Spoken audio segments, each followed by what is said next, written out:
आज 18 मई 2024 को लोकसभा सीट महेंद्रगढ़ भिवानी के लिए चुनाव प्रचार के लिए पहुंची राजस्थान की डिप्टी सीएम राजकुमारी दिव्या कुमारी जी खंड कन्याणा के गांव भोजावास में ग्रामीणों ने वहां पहुंचने पर किया उनका जोरदार स्वागत।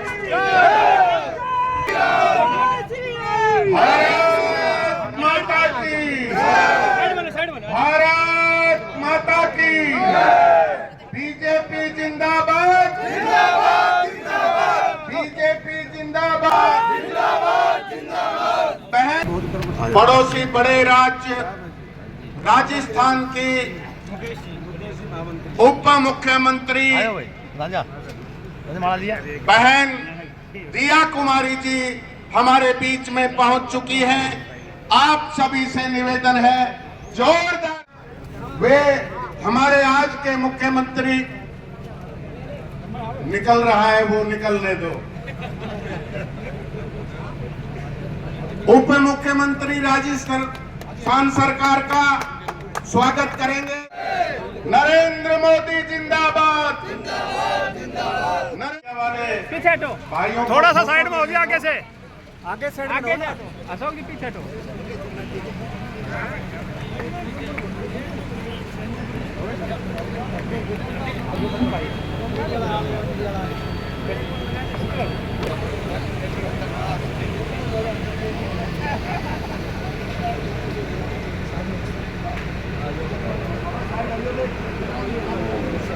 करें और शब्दों के माध्यम से आज के हम चिन्ह देकर पगड़ी पहना करके स्वागत कर रहे हैं, उनका धन्यवाद। आप भी जोरदार ताली बजा करके स्थान ग्रहण कर लें। अब भाई जो आप लोग रह गए हैं उन सब की तरफ से, उन सब की तरफ आज हमारे बीच में एक ऐसी नेता, एक ऐसी प्रतिनिधि जिनका नाम पूरे राजस्थान में जोर शोर से बजता है, आपके और हमारे अपने प्रिय, अपनी खुद की बेटी दिव्या कुमारी जी आपके समक्ष आई। आज बड़ी गौरव की बात करके दर्शाता है कि हिंदुस्तान आज उस सोच पर खड़ा है, उस प्रगति पे खड़ा है, जहां घर घर की बेटी, घर घर की लक्ष्मी को उस स्थान पर पहुंचने का अवसर मिल रहा है जिसकी कल्पना हिंदुस्तान के व्यक्ति से। जैसा कि मैं आप सबके समक्ष ये बात कह रहा था कि ये राष्ट्र का चुनाव हिंदुस्तान का चुनाव है, और बड़ी गौरवता से मैं एक बात कहता हूं, जिस ताकत के साथ ये देश आज बढ़ रहा है, उस ताकत के अंदर सबसे बड़ा सहयोग दो चीजों का होता है। एक वित्त मंत्रालय, जिसको खजाने का मंत्रालय कहता है, बड़े सौभाग्य की बात है, घर की लक्ष्मी, घर की बेटी, हमारी देश की सीतारमन इस देश का वित्त मंत्रालय संभाल रही है। और उससे भी बड़ी खुशी की बात, हिंदुस्तान जो सबसे बड़ी ताकत का देश है, बड़े बड़े देशों के आगे जिसका सर झुक जाता है, आज उस देश की रक्षा मंत्रालय आज हमारे अपने आपके प्यारे राजनाथ सिंह जैसा व्यक्ति कर रहा है। और गौरव क्यों नहीं होना चाहिए, जिस घर की बेटी, राजस्थान की अपनी बेटी उप मुख्यमंत्री का पद संभाल कर आज राजस्थान को दिन रात एक करके सबसे विकसित प्रदेश बनाने जा रही है, तो सौभाग्य की बात है कि वो भारतीय जनता पार्टी की। मेरे आदरणीयों, मेरे बुजुर्गों, ये चुनाव इस देश का चुनाव, सबसे बड़ी लोकतंत्र का चुनाव। दुनिया के आगे जब भी कोई लोकसभा की बात आती है, प्रधानमंत्री चुनने की बात आती है, तो विश्व की निगाहें सिर्फ हिंदुस्तान की तरफ होती है, क्योंकि 150 करोड़ जनता के पास मतदान की ताकत होती है, और ये मतदान इस दुनिया की सबसे बड़ी ताकत है। कभी कोई मुल्क ये कहता है कि मेरे पास परमाणु बम है, कोई ये कहता है कि मेरे पास बड़े बड़े जहाज हैं, परंतु आप सभी जानते हैं दुनिया की सबसे बड़ी ताकत मतदान की लोगों की ताकत होती है। हिंदुस्तान के अंदर आप लोगों के पास, अगर मैं गलत नहीं तो हमारी डिप्टी सीएम मैडम इससे पहले लोकसभा में मेरे पिताजी के साथ भी थे, और जो गौरवता के साथ हिंदुस्तान के अंदर 370 धारा तोड़ने में जो योगदान था वो हमारी डिप्टी मैडम का भी था। साथियों, कांग्रेस गवर्नमेंट ने सदा मुगलमों के इतिहास हमें पढ़ाए। हम पूछते हैं कांग्रेस से कि बाबर महान थे तो महाराणा प्रताप क्या थे? अगर बहन को चुंदड़ी उगाड़ करके स्वागत ना किया जाए तो वो स्वागत संपूर्ण नहीं होता। सभी से निवेदन है कि अब अपना अपना स्थान ग्रहण कर लें। भारत माता की। आज महेंद्रगढ़ भिवानी में जो हमारे लोकसभा के तीसरी बार, मैं तो मानती हूं कि हम उनको सबको मन से सांसद मान चुके हैं ना तीसरी बार। ऐसे ही हमारे बहुत ही लोकप्रिय हमारे चौधरी धर्मवीर सिंह जी, उनको मैं उनकी आज इस चुनावी सभा में मुझे आने का अवसर मिला, उसके लिए मैं भारतीय जनता पार्टी का बहुत बहुत धन्यवाद दूंगी। और यहाँ आज मंच पर मेरे साथ यहाँ विराजमान हमारे जो जिला अध्यक्ष हैं दयाराम जी यादव साहब, जो हमारे यहाँ के विधायक हैं सीताराम जी, जो हमारे पूर्व प्रदेश मंत्री हैं जसवंत जी यादव जी, हमारी पूर्व डिप्टी स्पीकर श्रीमती संतोष यादव जी, और जो हमारे सांसद जी के सुपुत्र हैं और जिन्होंने इतना अच्छा भाषण दिया, वैसे ही हमारे मोहित चौधरी जी, मैं उनको अभी से बहुत बहुत शुभकामनाएं देती हूँ कि आप इस तरह से भाषण देंगे तो मुझे लगता है कि कोई भी कुछ भी नहीं करने की आवश्यकता है। आपने सारी बातें, जितना कुछ हमारे माननीय प्रधानमंत्री जी और सांसद जी ने किया है इन 10 सालों में, वो सारी बातें आप लोगों के बीच में विस्तार से रखी। उसके बाद अब मुझे भी कुछ कहने की भी आवश्यकता नहीं है, इतना काम किया है उन्होंने यहाँ आप लोगों के लिए।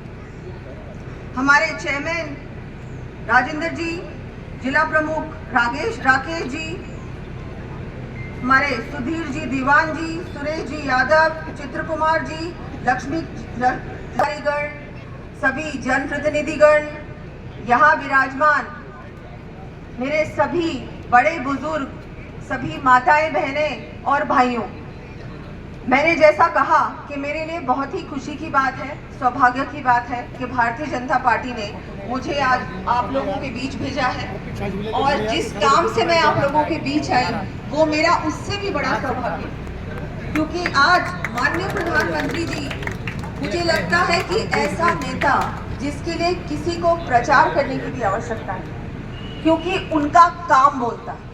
जिस तरह से उन्होंने जनता की सेवा की, आपको अपना परिवार माना। जब उनको पूछते हैं कि आपका परिवार कौन है, तो वो कहते हैं इस पूरे देश की 150 करोड़ जनता मेरा परिवार है। एक किसान मेरा परिवार, युवा मेरा परिवार, महिला मेरा परिवार और हर गरीब मेरा परिवार। जो प्रधानमंत्री आपको अपना परिवार मानता है और एक परिवार के मुखिया की तरह आप लोगों की उन्होंने सेवा की, मुझे लगता है कि उनके लिए अगर प्रचार करने का किसी को भी मौका मिलता है तो उस व्यक्ति का सौभाग्य, और उससे भी बड़ा सौभाग्य है कि आज हमको ऐसा नेतृत्व मिला है, ऐसा प्रधानमंत्री मिला है, ऐसी पार्टी मिली जो केवल आप लोगों के बारे में सोचती है। हम चाहे किसी भी योजना को उठा के देखें, किसी भी योजना, उसमें डायरेक्टली सीधा लाभ आप लोगों को मिला है कि नहीं मिला है।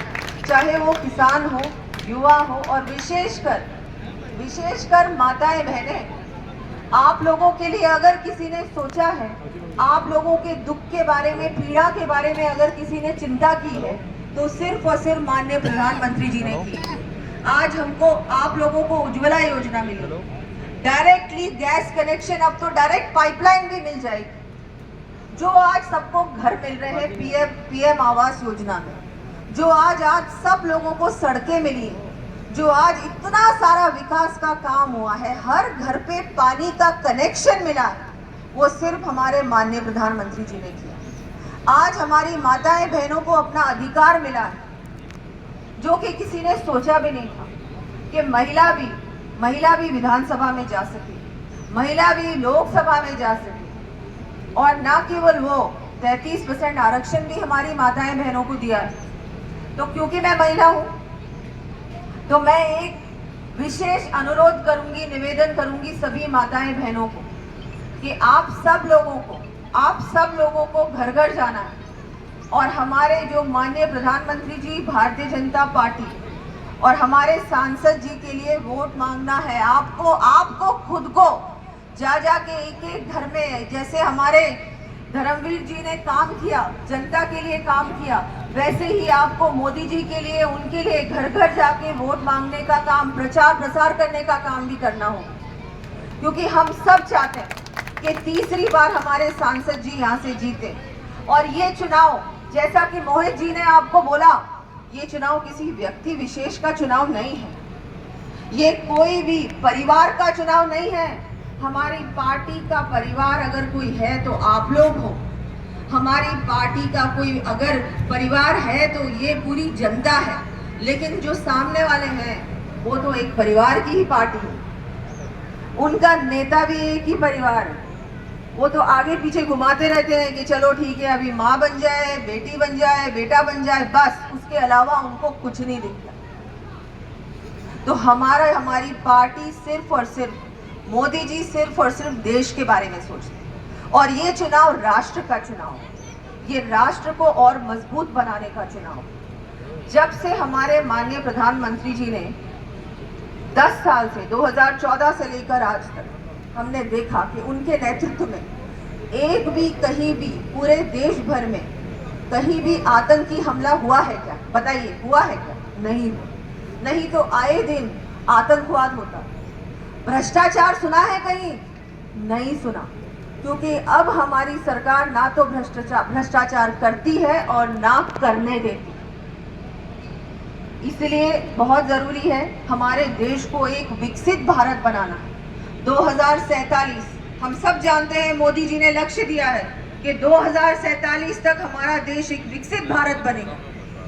हमारी आने वाली पीढ़ी के लिए सोचना है, उनको रोजगार दिलवाना है, उनके भविष्य के बारे में सोचना है। इसके लिए बहुत बहुत जरूरी है कि माननीय प्रधानमंत्री जी तीसरी बार हमारे देश के प्रधानमंत्री बने। और इस काम को सफल करने के लिए आपके योगदान की बहुत बहुत बहुत बड़ी, मुझे लगता है आपका योगदान, क्योंकि आपके हाथ में जो अधिकार है, जो वोट का अधिकार है, वो बहुत बड़ा अधिकार है और उसका प्रयोग भी सही जगह पे होना चाहिए। मुझे लगता है कि यहाँ पर ऐसा कोई भी नहीं है जो देश के बारे में नहीं सोचता। ऐसा कोई है? आप अपने देश के बारे में चिंता करते हैं? आपको आपके राष्ट्र से प्रेम है कि नहीं है? आपको अपने राष्ट्र पे गर्व है कि नहीं है? है कि नहीं है? ऐसा एक भी नहीं है जिसको नहीं है। लेकिन आप मुझे बताएं कि सामने वाले कांग्रेस पार्टी और ये जो गठबंधन है, घमंडिया गठबंधन, क्या इनमें से एक भी ऐसा दल है जिन्होंने हमारे राष्ट्र के लिए काम किया है? राष्ट्र के लिए ऐसा कोई काम किया है जिसपे हमको गर्व है? कोई ऐसा उसमें? जब उनकी पार्टी सत्ता में आई थी देश में, तब आतंकवाद फैला था, भ्रष्टाचार फैला था, महिलाओं का अपमान हुआ था, सनातन का अपमान वो आज भी कर रहे हैं कि नहीं कर रहे हैं? जब राम मंदिर प्राण प्रतिष्ठा का कार्यक्रम था, इनमें से कोई गया कि नहीं गया? क्यों नहीं गया? क्या वो प्रभु श्री राम पे उनका विश्वास नहीं है? क्या वो मानते नहीं है क्या प्रभु श्री राम को? क्या सनातन पे उनको, सनातन का सम्मान करना उनके लिए सही नहीं है? वो ना तो सनातन को मानते हैं, ना वो उनको, मुझे लगता है कि उन्होंने तो कोर्ट में ये कहा था, उनके वकीलों ने, कि क्या श्री राम थे भी या काल्पनिक थे? उन्होंने ये कहा था। जो ऐसा दल, ऐसा घमंडिया गठबंधन जो ना तो राम को मानता है, ना वो सनातन का सम्मान करता है, ना महिलाओं का सम्मान करता है। 7 लाख से आप उनको जिताएंगे और उनको अपनी सेवा करने का अवसर देंगे। और मैं आप सभी को, क्योंकि हम लोग पड़ोसी हैं, पड़ोसी राज्य राजस्थान है, तो कभी भी कोई भी आवश्यकता हो राजस्थान में आप लोगों की, क्योंकि आप में से बहुत सारे आपकी रिश्तेदारी राजस्थान में भी है, तो कहीं भी कोई भी आवश्यकता हो हम सब मिलकर काम करेंगे। हरियाणा में भी डबल इंजन की सरकार है और आगे भी रहेगी, तो हरियाणा और राजस्थान और हमारा पूरा देश मिलकर एक बहुत अच्छा काम करेंगे। हम सब एक साथ मिलकर हमारे आगे के भविष्य के लिए और हमारे राज्यों के लिए, हमारे देश के लिए हर संभव प्रयास करेंगे। मैं एक बार फिर से आप सबका आभार व्यक्त करती हूँ कि आपने मेरी बात सुनी। अब 25 मई को आप सब लोगों की जिम्मेदारी है कि आप सब भरपूर वोट दीजिए, ताकि हमारे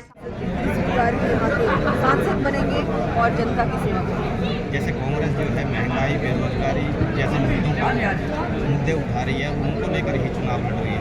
ऐसा नहीं है कि मैं राजस्थान से आ रही हूँ। राजस्थान में जिस तरह से 5 साल में महंगाई बढ़ी, बेरोजगारी बढ़ी और कोई विकास के काम नहीं, महिलाएं सुरक्षित थी, लॉ एंड ऑर्डर 0 था, उसको देखने के बाद तो ये जो भी कहें इनकी बातों को विश्वास नहीं करना चाहिए, क्योंकि ये जो बोलते हैं वो करते नहीं हैं। और मोदी जी जो गारंटी देके हैं उसको निभाते हैं।